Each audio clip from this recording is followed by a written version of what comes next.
Good morning, everyone. This is a Loopy project guy here to talk about the next phase in the construction of our off-the-grid cabin.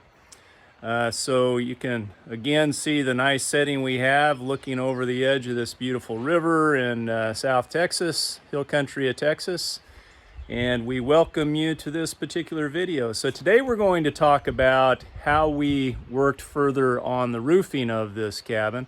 Last time we talked about the ceiling joists. We had put up the ridge beam, but we hadn't yet put up the rafters. So here's a shot of the rafters up in the roofing. As you can see, we use 2x8 rafters. Each of these rafters is about 12 foot long. And one thing that's important about rafters is the angle at the end of the rafter, both down here at the bottom as well as up at the ridge beam where they tie into the ridge beam. I did use these 10 brackets to secure the rafters to the ridge beam. However, the weight of the roofing will further support the rafters tie into the ridge beam itself. But to make sure I maintained that angle and kept it very consistent, as well as this notch that connects the rafters to this board running the width of the cabin, I used a template. And here's that template, very simple.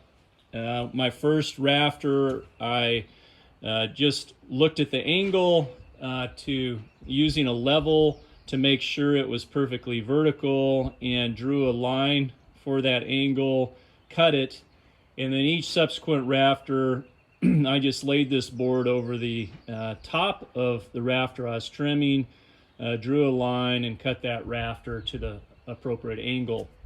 So very simple, but worthwhile to spend a little time making a template, because you don't want these rafters to each look different. They need to be perfectly symmetrical, so then when you put the fascia on, it all fits up just right. So this particular cabin had 42 individual rafters, and obviously it took a little bit of time working by myself to install all these.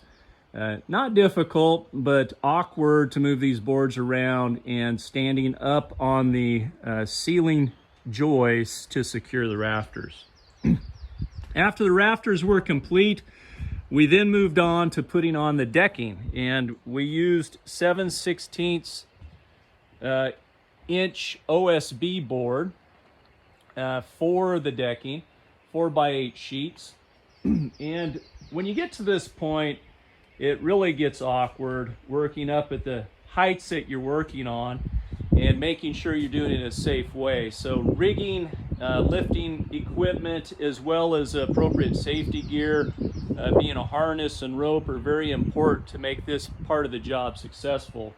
I did use for rigging, I would put a C-clamp on each individual board and use a rope to pull those boards up onto the rafters and slide them into position before securing them down with 2-inch deck screws. So the job went fine, but it was a bit slow and tedious, and of course a bit awkward for the size of those boards. Okay, so after the decking was complete, the next step in the project is working on the fascia and the flashing. The fascia is just a board that starts giving the building some character, and the flashing runs over the top edge of that fascia to give it a water seal at the top of the roof. In our case, for the fascia board, we actually have an old ranch house in the area here that we're using wood from. So a bit of a reclamation project, selecting that wood and trimming it to size and installing it. So really gives it some interesting character. We'll put some sealant on that to make sure it's protected from the sun, but excited about how that's going to look. Then on top of that fascia board is that 1 1/4 inch flashing, and that just allows the water to run off the edge of the fascia and not risk getting water underneath the roof line onto the decking board itself and causing water damage to the roof. The next step then was installing the tar paper. Again, the tar paper is a bit of a tricky process. In this case, we put it in 3 different sections, one at a time, and I screwed small 2x4s into the decking for each level of tar paper I put in to provide myself a place to stand while I'm working and to prevent damage to the tar paper itself.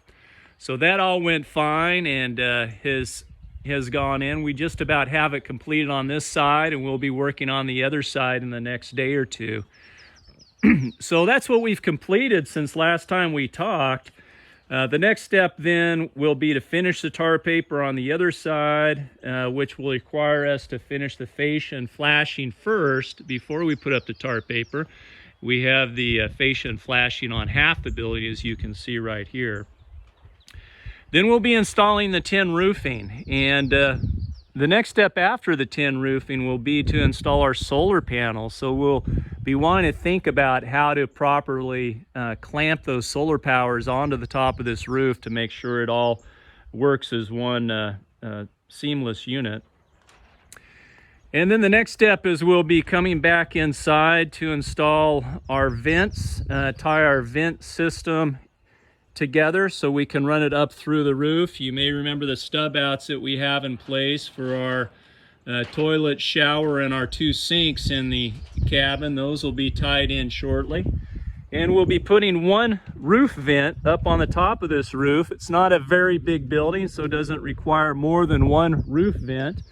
It will be the wind-driven turbine type to try and get some good circulation up in the attic during the heat of the summer. So that's where we're at on the project, folks. And as you can see, we have Wiley over here in supervision mode. Wiley, how am I doing, buddy? Is that all you have to say? Okay, he's kind of stoic, and he doesn't talk a lot. He just stares you down with intimidation. Attaboy. All right, well, that's all we have this time in this video. I hope you enjoyed it, folks, and we do appreciate you watching these videos and hope that you're getting something out of it. But until next time, God bless you, and enjoy the view that we'll have from the balcony of this beautiful place in the hill country.